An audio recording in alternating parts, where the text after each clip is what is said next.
কবিতা তোমাৰ বাবে। নাৰী তুমি, স্বাভিমানবোৰ অলপ বেছিয়েই তোমাৰ জানা। ভাল লাগে তোমাৰ সেই অভিমানবোৰ, কিন্তু প্ৰতাৰণা কিহৰ বাবে? ল'ৰা হয় আমি, বুকুত হাজাৰটা দুখৰ বোজা কঢ়িয়াই ফুৰোঁ। তথাপি তোমাৰ আগত, ঘৰৰ মানুহৰ আগত এটি মিচিকীয়া হাঁহিৰে বিন্দাস থাকিব বিচাৰোঁ জানা।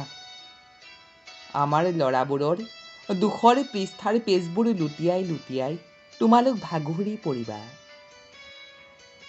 বহুত ডিগ্ৰী লোৱাৰ পাছতো যেতিয়া অফিচ কাছাৰীয়ে এটা সাধাৰণ চাকৰিৰ বাবে ঘূৰি ফুৰোঁ, ঘৰলৈ আহি যেতিয়া চাকৰি পাম বুলি আশাৰে বাট চাই থকা মা দেউতাক এইবাৰো নহ'বগৈ বুলি কওঁ, বুকুখন যন্ত্ৰণাত চিৎকাৰ কৰি উঠেও।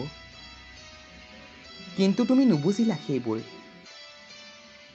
তোমাৰ সৈতে ঘণ্টাৰ পিছত ঘণ্টা ধৰি কথা পাতিব আমাৰো মন যায় সুখ দুখবোৰ ভাগ কৰি ল'বলৈ।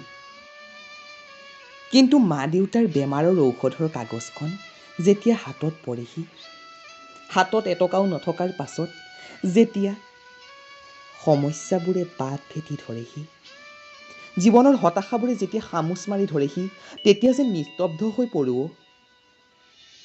তথাপি কান্দিব নোৱাৰোঁ জানা, কাৰণ আমি যে ল'ৰা, ভীৰু কাপুৰুষ বুলি সমাজে হাঁহিব।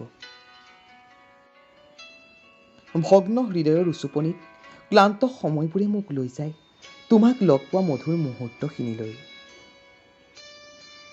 তুমি আঁতৰি গৈছা যদিও তোমাৰ বাবে এতিয়াও ৰৈ আছোঁ, কাৰণ তোমাক যে ভাল পাওঁ, বহুত ভাল পাওঁ।